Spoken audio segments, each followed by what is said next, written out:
నమస్తే, welcome to political head quarters. నేను మీ వారు. సో నిత్యం రాష్ట్రంలో అదేవిధంగా దేశంలో ఎలాంటి పొలిటికల్ వాతావరణం జరుగుతుందో మనం నిత్యం చూస్తూనే ఉన్నాం మన ప్రోగ్రాంలో. సో అదేవిధంగా ఈ రోజు ఎలాంటి పొలిటికల్ హీట్ జరుగుతుంది, పొలిటికల్ వాతావరణం ఎలా ఉంది, రాజకీయ నాయకుల మధ్య మాటల యుద్ధం ఎలా ఉంది తెలుసుకుందాం.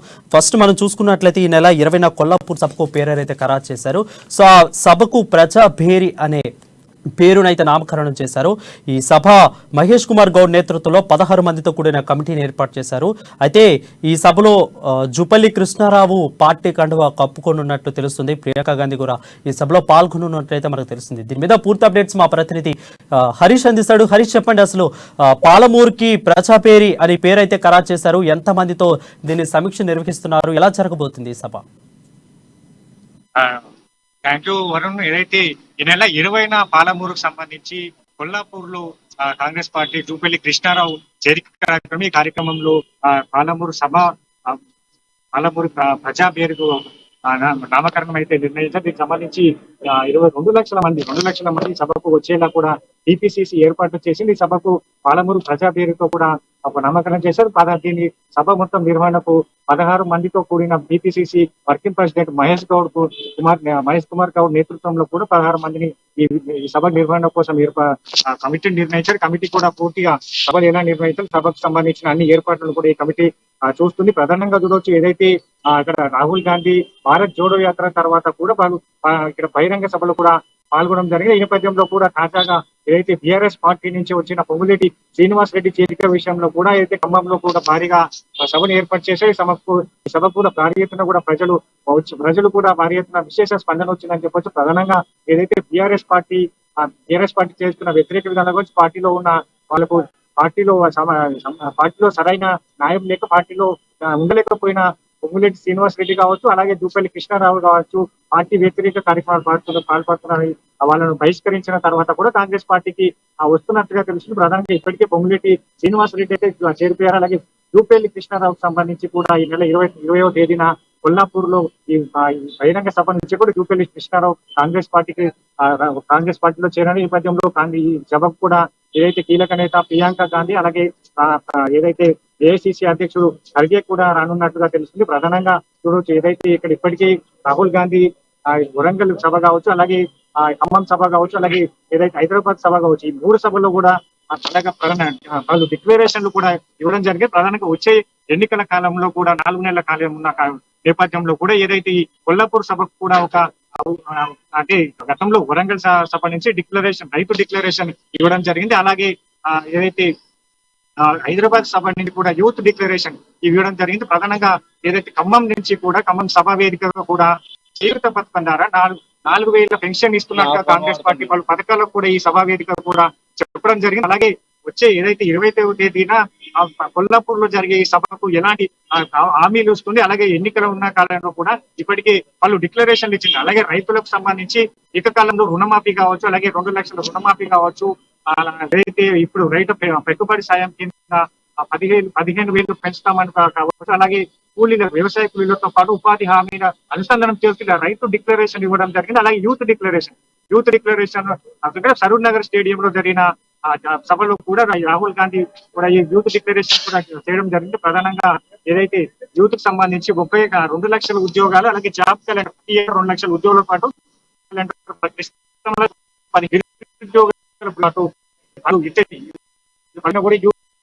ఇవ్వడం జరిగింది. అలాగే దానికి సంబంధించి పొలంలో జరిగిన ఏదైతే పొంగులేటి చేరిక విషయంలో కూడా చేయూత పథకం ద్వారా 4,000 పెన్షన్ కార్యక్రమాన్ని కూడా కాంగ్రెస్ పార్టీ తీసుకుంది. అలాగే హరీష్, ఎప్పుడు జరిగిన సభలో కూడా కాంగ్రెస్ పార్టీ కొత్త హామీలను అయితే రూపుదిద్దుకుంటూ వస్తూ కొత్త హామీలు అయితే ప్రజలకిస్తుంది. అదేవిధంగా రేపు జరగబోయే ప్రజాపేరి సభలో కూడా ఏమన్నా కొత్త హామీలు ఇచ్చే అవకాశాలు అనిపిస్తున్నాయా?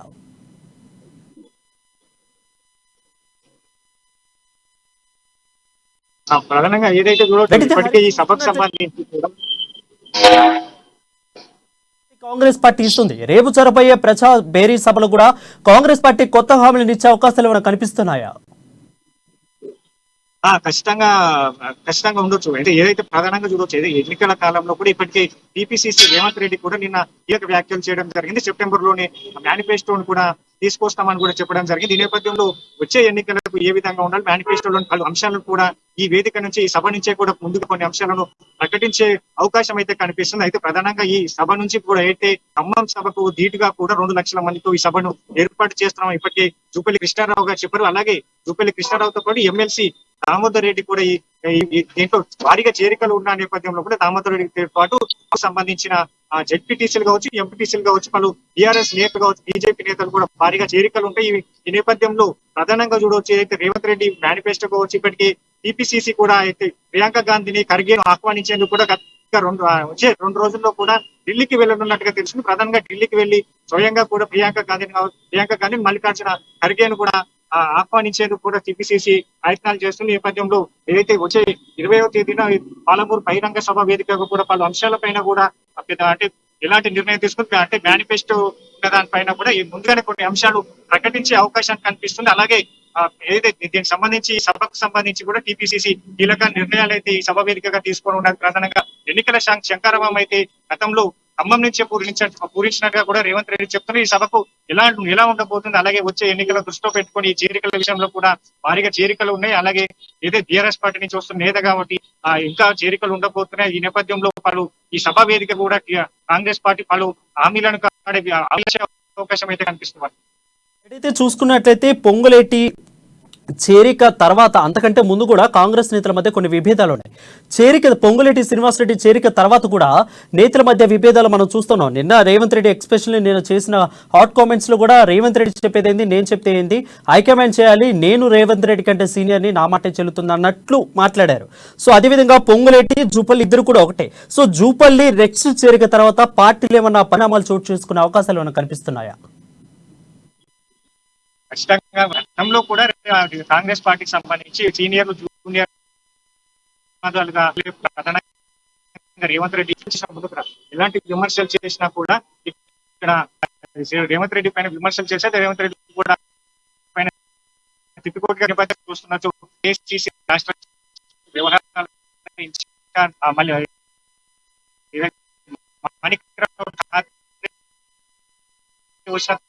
తర్వాత అన్నింటిని కూడా సద్దుమణిగేలా చేశారు. అది ఎలాగైనా కానీ ఈసారి ఖచ్చితంగా కాంగ్రెస్ పార్టీ తెలంగాణలో అధికారంలోకి అయితే రావాలని చూస్తుంది.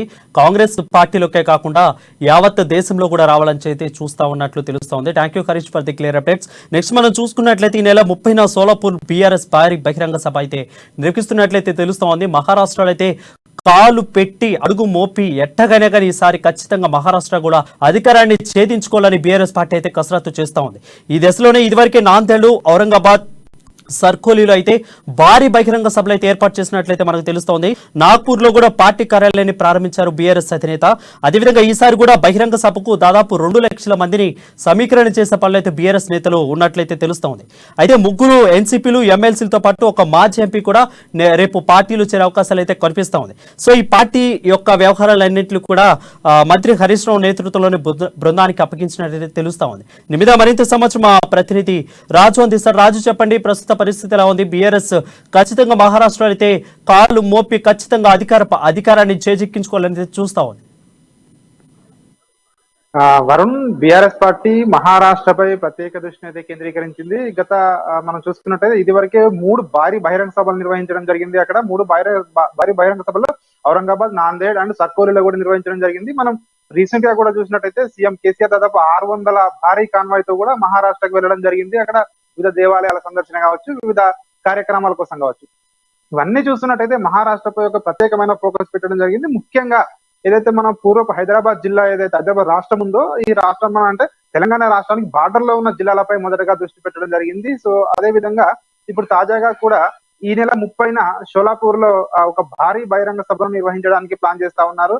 ఏది ఏమైనా తెలంగాణ మోడల్ మహారాష్ట్రలో కూడా అమలు చేయాలి అనే లక్ష్యంతో మహారాష్ట్రలో అధికారం ఖచ్చితంగా బీఆర్ఎస్ పార్టీని తీసుకురావాలి అని చెప్పి లక్ష్యంతో మహారాష్ట్రలో కూడా పార్టీని అయితే విస్తరిస్తా ఉన్నారు. అక్కడ ఈ నెల అంటే 30న సభ ఉంది కాబట్టి ఈ నెల 20వ తారీఖుకి అక్కడికి హరీష్ రావు వెళ్ళనున్నాడు. హరీష్ రావుకి బాధ్యతలను కూడా అప్పగించడం జరిగింది. మంత్రి హరీష్ రావుతో సమన్వయం చేసుకోవడానికి ప్రభుత్వ whip Balka Suman, party senior నేత వేణుగోపాలాచారి కూడా వెళ్తా ఉన్నారు అక్కడికి. ముఖ్యంగా వాళ్ళందరూ చెప్తా ఉన్నది ఒకటి, అక్కడ చాలా మంది సిట్టింగ్ నేతలు కావచ్చు, లేదంటే మాజీ ప్రజాప్రతినిధులు కావచ్చు, వాళ్ళందరూ కూడా మాతోటి టచ్ లో ఉన్నారని ఇప్పటికే చెప్పి ముగ్గురు నేతలు సిట్టింగ్ ఎమ్మెల్యేలతో పాటు ఒక ఎమ్మెల్యే మాజీ ఎంపీ పార్టీలోకి చేరే అవకాశం ఉంది ఈ సభలో అని చెప్తా ఉన్నారు. అలాగే కాకుండా ఈ సభకు 2 లక్షల మందిని జన సమీకరణ చేయాలని ఇంత జరిగిన సభలు ఏవైతే ఉన్నాయో వాటిని సక్సెస్ చేయడం జరిగింది. 3 సభలను ఇప్పుడు 4వ సభ నిర్వహించనున్నారు.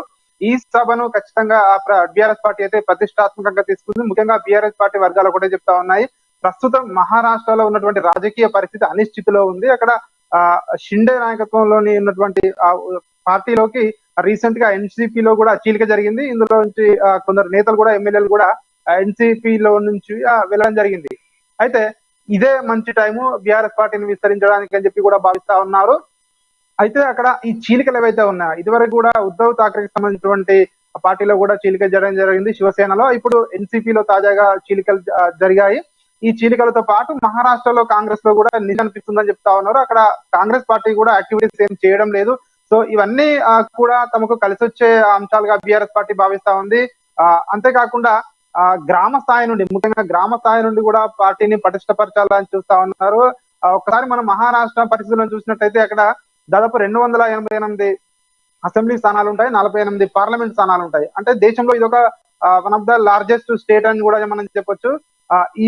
ఇలాంటి రాష్ట్రంలో ముఖ్యంగా బీఆర్ఎస్ పార్టీ కనుక అధికారంలోకి వస్తే దేశంలో మిగిలిన రాష్ట్రాలకు కూడా వెళ్ళడానికి మార్గం సుగమం అవుతుందని చెప్పి కూడా బీఆర్ఎస్ పార్టీ నేతలు కూడా భావిస్తా ఉన్నారు. ముఖ్యంగా సీఎం కేసీఆర్ భావిస్తా ఉన్నారు.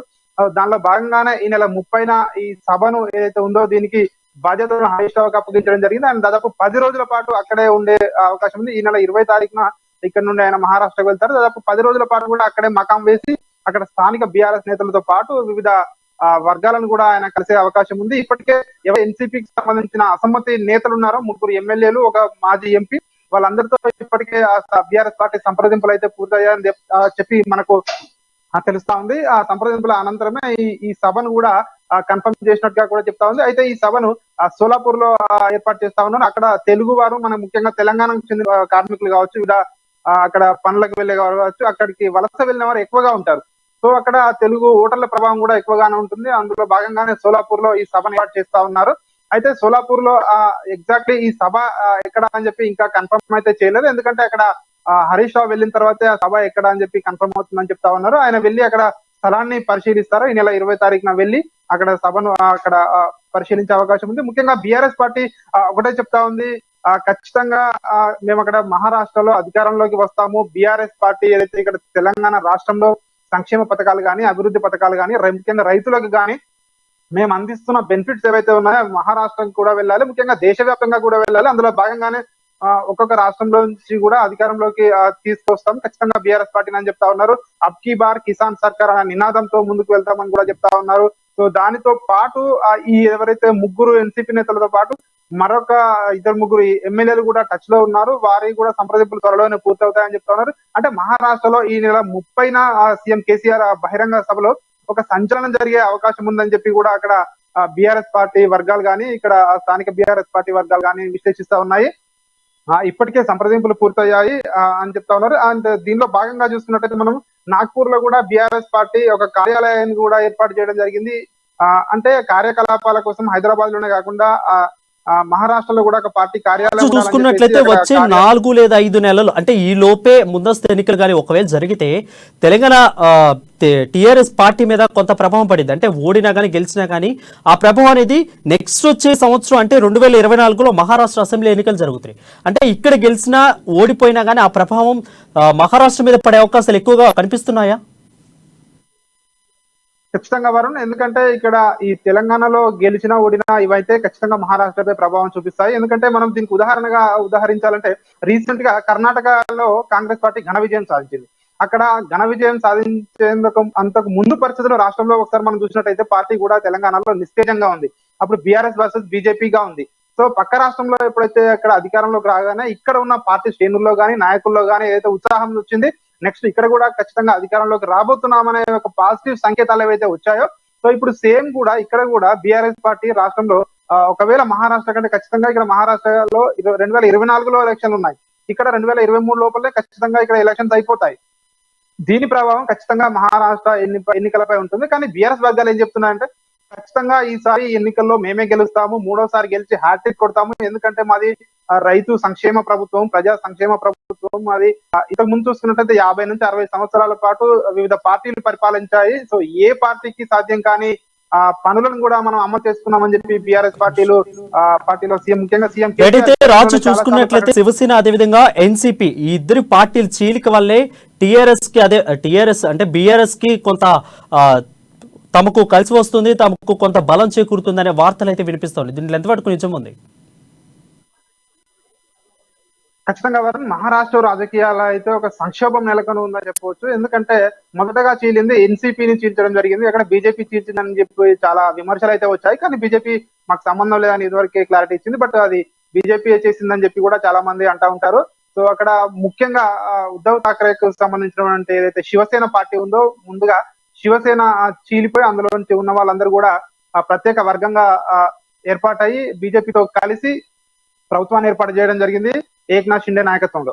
అయితే అదే విధంగా తాజాగా చూసినట్టయితే ఎన్సీపీకి సంబంధించి శరద్ పవార్ ఆధ్వర్యంలో ఉన్నటువంటి ఎన్సీపీలో కూడా చీలిక వచ్చింది. అందులోంచి కొందరు ఇప్పుడు ప్రస్తుతం ఉన్నటువంటి ప్రభుత్వంలో మంత్రులుగా కూడా కొందరికి అవకాశం కల్పించడం జరిగింది. ఈ నేపథ్యంలో చూసుకున్నట్టయితే రాష్ట్రంలో, మహారాష్ట్రలో ఒక రాజకీయ సంక్షోభం ఉంది అని చెప్పవచ్చు. ఎందుకంటే రెండు పార్టీలు కూడా చీలిపోయి ఉన్నాయి. కొంతమంది అసంతృప్తి నేతలు కూడా ఉన్నారు. చాలా మంది ఎవరైతే పార్టీ ఇలా ఉంది, ఇక్కడ నాయకత్వం సరిగా లేదు అని చెప్పి కూడా కొందరు భావిస్తా ఉన్నారు. ముఖ్యంగా ఎన్సీపీ నాయకత్వం గానీ, ఇటు చూసుకుంటే ఉద్ధవ్ ఠాక్రేకి సంబంధించినటువంటి కానీ నాయకత్వ పటిమ లోపం వల్లే ఇలా జరిగింది, చీలిక జరిగింది అని చెప్పి కూడా కొందరు, అంటే ఒక అసంతృప్తి వర్గం ఏదైతే ఉందో వాళ్ళు ఆరోపిస్తా ఉన్నారు. ఈ నేపథ్యంలో అక్కడ కాంగ్రెస్ పార్టీ కూడా ఉంది. కాంగ్రెస్ పార్టీ కూడా సో ఇప్పుడు చూస్తున్నటువంటి ఈ రెండు పార్టీల మాదిరిగానే అది కూడా మారిపోయింది.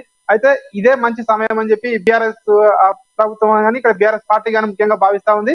ఈ పరిస్థితుల్లోనే ఖచ్చితంగా ఇప్పుడే రాష్ట్ర వ్యాప్తంగా పార్టీని గ్రామ స్థాయి నుండి పటిష్టం చేసుకుంటే వచ్చే సార్వత్రిక ఎన్నికలు కానీ, లేదంటే 2024లో జరగబోయే అసెంబ్లీ ఎన్నికల్లో కానీ, స్థానిక సంస్థల్లో కానీ, ముఖ్యంగా మహారాష్ట్రలో ఏ చిన్న ఎలక్షన్ లో కూడా ఖచ్చితంగా బీఆర్ఎస్ పార్టీ పోటీ చేస్తుంది అని చెప్పి ఇదివరకే సీఎం కేసీఆర్ ప్రకటించారు. అంటే అక్కడ స్థానిక ఎలక్షన్ల నుండి మొదలుకొని ఎమ్మెల్యేలు, ఎంపీ అన్ని ఎలక్షన్లలో కూడా బీఆర్ఎస్ పార్టీ ఖచ్చితంగా పోటీ చేస్తుంది, మేము గెలిచి తీరుతాం, ఎందుకంటే మాది ప్రజా సంక్షేమ ప్రభుత్వం అని చెప్పి కూడా చెప్తా ఉన్నారు వరుణ్.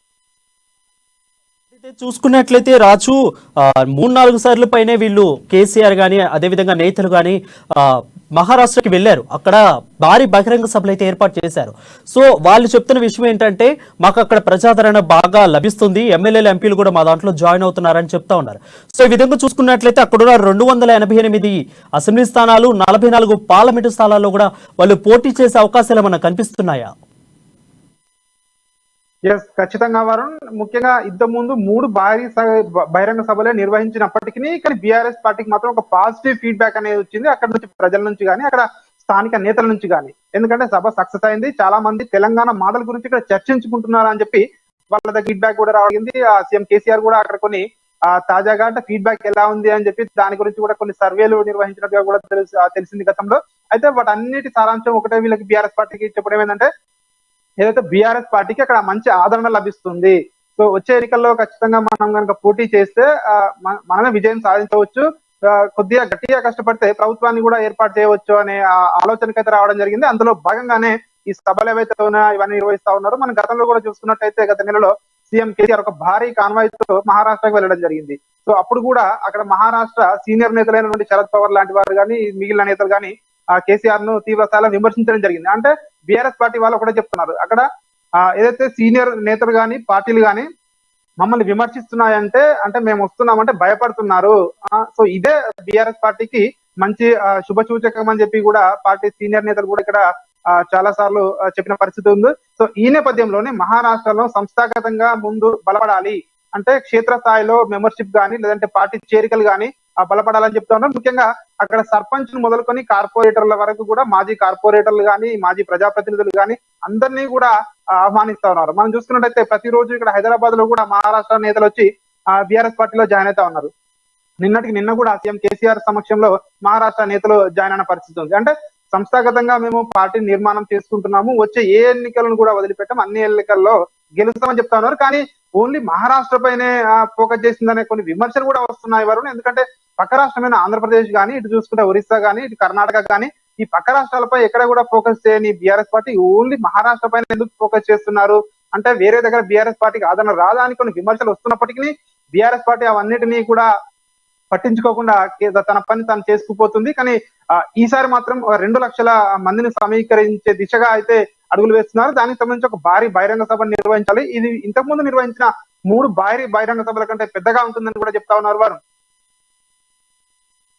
చూసుకున్నట్లయితే ఈ నెల ఖచ్చితంగా 30న సోలాపూర్లో బీఆర్ఎస్ భారీ బహిరంగ సభ అయితే ఏర్పాటు చేసి కొందరు నేతలను అయితే బీఆర్ఎస్ పార్టీలో చేర్చుకునే అవకాశాలు అయితే కనిపిస్తా ఉన్నాయి. Thank you Raju for the updates. Next మనం చూసుకున్నట్లయితే ఓఐసీ కొన్ని కీలక వ్యాఖ్యలు చేశారు.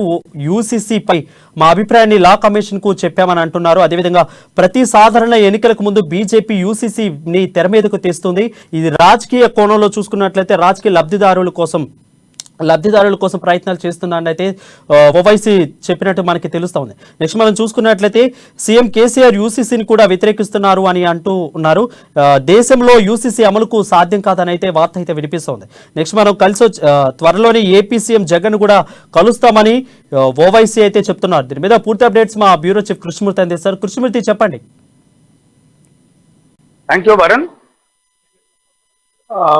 కామన్ సివిల్ కోడ్ మీద ప్రస్తుతం దేశవ్యాప్తంగా చర్చ జరుగుతున్న నేపథ్యంలో ఈ కామన్ సివిల్ కోడ్ ను ఎంఐఎం వ్యతిరేకిస్తా ఉన్నాం. మొదటి నుంచి కూడా కామన్ సివిల్ కోడ్ అనేది ముస్లింలకు కొంత ఇబ్బందికరమైనటువంటి బిల్లు కాబట్టి అది అంటే ఉమ్మడి పౌర స్మృతి, ఒకే దేశం ఒకే చట్టం అనేది ఇక్కడ వర్తించదు అని చెప్పేసి తాజాగా ఓవైసీ కొంత కామెంట్ చేశారు. అంటే దేశంలో ఒక పౌరుడు బట్టలు లేకుండా తిరిగితే ఆయన మీద కేసు బుక్ చేస్తారు. కానీ నాగా సాధువు లాంటి వాళ్ళు వాళ్ళ సాంప్రదాయం ప్రకారంగా జైన గురువులు కానీ నాగా సాధువులు వాళ్ళు వేరు దుస్తుల దాకా వెళ్తా ఉంటారు. వాళ్ళు కొంతమంది పార్షియల్ గా క్లాత్స్ వేసుకుంటారు, కొంతమంది వేసుకోకుండా వెళ్తా ఉంటారు. అంటే వాళ్ళ సాంప్రదాయాలు ఉంటాయి.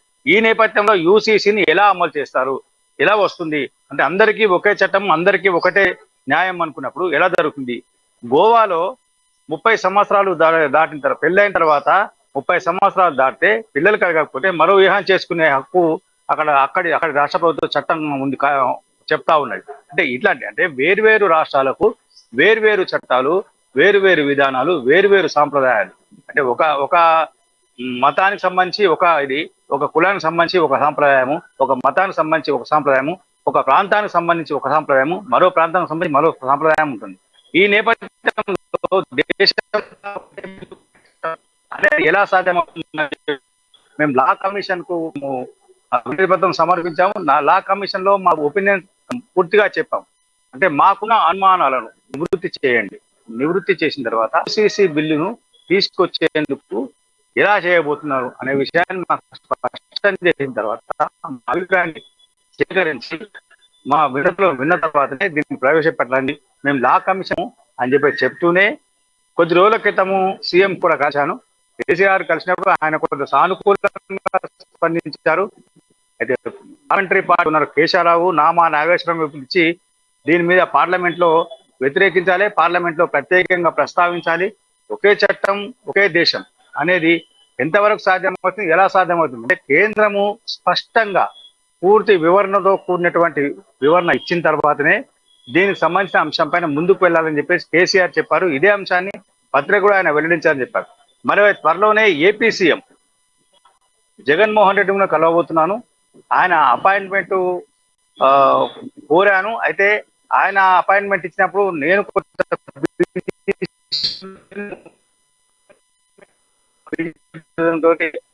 జాప్యం జరుగుతుంది. అయితే రెడ్డి ఎంపీ మిథున్ రెడ్డి అయితే కలిశాను. నేను మిథున్ రెడ్డితో మాట్లాడాను. వారు కూడా మా వాదనతో ఏకీభవించారు, నా అభిప్రాయంతో ఏకీభవించారు. మేము లా కమిషన్ కి ఇచ్చినటువంటి మా ఒపీనియన్ లేఖను కూడా వాళ్ళకి ఇచ్చాము.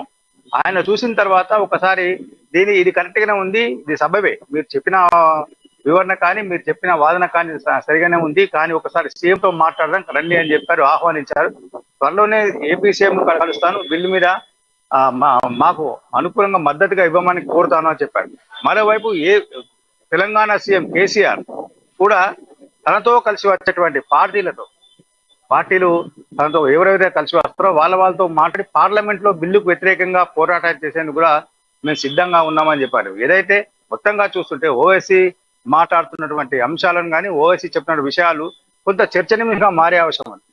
బీజేపీ కావాలని ఎన్నికల సమయంలో 2000 మొదటి నుంచి కామన్ సివిల్ కోడ్ చెప్తా ఉన్నది. దానికి సంబంధించి అంటే 2014 ఎన్నికల ముందు కామన్ సివిల్ కోడ్ అమలుకు తీసుకొచ్చే విషయాన్ని ప్రస్తావించి ఎన్నికల్లో లబ్ధి పొందింది. 2019 ఎన్నికలకు ముందు కూడా ఈ అంశాన్ని తెరపై తీసుకొచ్చి లబ్ధి పొంది మరోసారి 2024లో ఎన్నికలు రాబోతున్నాయి. కాబట్టి ఇప్పుడు కూడా దీన్ని తెరపై తీసుకొచ్చి లబ్ధి పొందాలని ఆలోచన చేస్తాను. అసలు ఈ దేశంలో యూనిఫామ్ సివిల్ కోడ్ అనేది అమలు అనేది సాధ్యం కాదు. దేశంలో ఉన్నటువంటి భిన్న సంస్కృతులు, భిన్న మతాలు, భిన్న సాంప్రదాయాలు, ఇలా అంటే ఒక్కొక్క చోట ఒక్కొక్క సాంప్రదాయం, ఒక్కొక్క చోట ఒక్కొక్క వ్యవహారం, ఒక్కొక్క ఆచరణ, ఒక్కొక్క శైలి ఉండబోతుంది. కాబట్టి ఈ నేపథ్యంలో అది చేయడం సాధ్యం కాదు. కాబట్టి బీజేపీ అంటే సాధ్యం కాని విషయాలను అమల్లోకి తీసుకొస్తామని చెప్పేసి ప్రజల్లో వైషమ్యాన్ని సృష్టించి రాజకీయంగా లబ్ధి పొందేందుకు మాత్రమే ప్రయత్నం చేస్తా ఉందని చెప్పేసి ఆయన తీవ్రంగా విమర్శించారు. గతంలో ఏదైతే ట్రిపుల్ తలాక్ చట్టం తీసుకొచ్చినప్పుడు మేము కొన్ని విషయాలను ట్రిపుల్ తలాక్ చట్టం తీసుకొచ్చినప్పటికీ కొన్ని వాటిలో జోడించండి అని మేము చెప్పాము. చెప్పకుండా అలా మా అభిప్రాయాలను కేంద్ర ప్రభుత్వం ఏమాత్రం పరిగణలోకి తీసుకోలేదు. మా వాదన వినేందుకు కూడా మోడీ ప్రభుత్వం సిద్ధంగా లేకపోవడంతో బిల్లు హడావిడిగా పాస్ అయిపోయింది అని చెప్పారు. ఇప్పుడు నా దగ్గరికి అంటే మా దారుసలాం, మా ఎంఐఎం కేంద్ర కార్యాలయం నాంపల్లిలోని దారుసలాంకు నిత్యం 10ల సంఖ్యలో మహిళలు వస్తా ఉన్నారు. వాళ్ళు వచ్చి, సార్ నా భర్త వదిలేసిపోయాడు, నేనేం చేయను అంటా ఉన్నారు. గతంలో తలాకు అనేది ఉన్నప్పుడు తలాక్ అని 3 సార్లు చెప్పినప్పుడు కొంత వాళ్ళకు భరణం కింద ఇచ్చే అవకాశం ఉండేది. కానీ ఈ చట్టంతో అది కూడా లేకపోయి భర్తలు పారిపోతున్నారు. భార్యలను వదిలేసి భర్తలు పారిపోతున్నారు. వాళ్ళు విడాకులు ఇచ్చారా, విడాకులు ఇవ్వలేదా, చట్టం ప్రకారం విడాకులు తీసుకున్నారా, భరణం చెల్లించరా అనే విషయాలు ఎక్కడ కనబడితే వారు పారిపోతున్నారు. చాలా మంది చెప్తా ఉన్నారు. మీరు కూడా రండి చూడండి అంటే మీడియాను కూడా ఆహ్వానించారు. మరోవైపు ఇంకొక అంశం గమనించాల్సిన విషయం ఏంటంటే మహిళలకు, ముస్లిం మహిళలకు, మైనార్టీ మహిళలకు ఆస్తుల మీద రక్షణ లేదు, వాళ్ళకు భద్రత లేదు. మైనార్టీ మహిళలు ఒంటరిగా వెళ్ళగలరా, బయటకు వెళ్తారా, ఒప్పుకుంటారా వాళ్ళ చట్టం ప్రకారంగా అని చెప్పేసి కొంతమంది ప్రశ్నిస్తా ఉన్నారు. ఇది శుద్ధ అబద్ధం, హాస్యాస్పదం ఇలా మాట్లాడడం. చాలా మంది మహిళలు ఒంటరిగా వెళ్తా ఉన్నా వాళ్ళు ధైర్యంగా వాళ్ళు వెళ్తామంటే మేము పంపిస్తా ఉన్నారు. ఇక్కడ మహిళలకు నిర్బంధం పెట్టడం కానీ, వాళ్ళను మా పరిధిలో ఉంచుకునే విధంగా చేయడం కానీ ఎక్కడ చేయట్లేదు, ఇలా జరగట్లేదు.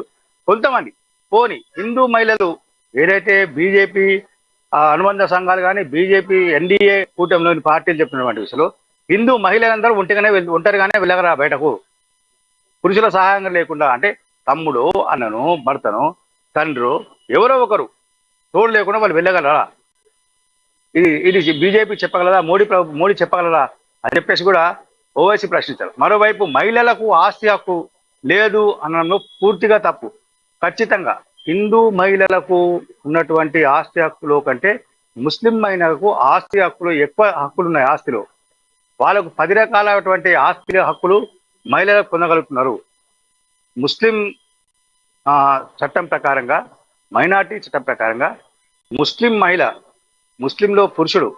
పురుషుడు తల్లి, తండ్రి, భార్య, సంతానము, వాళ్ళ పరివారం, అక్క, తమ్ముడు, చెల్లెలు ఎవరున్నా కానీ వాళ్ళను పోషించేది బాధ్యత పురుషుందే. ఒకవేళ ఆ కుటుంబంలోకి మహిళ వస్తే, భార్యగా ఆ కుటుంబంలోకి ఒక మహిళ పెళ్లి చేసుకొని వస్తే, ఆ మహిళ డాక్టర్ కానీ, లాయర్ కానీ, మిగతా ఏదైనా ఇంజనీరింగ్ కానీ ఏది సంపాదించుకున్నా ఆ మహిళకే హక్కు.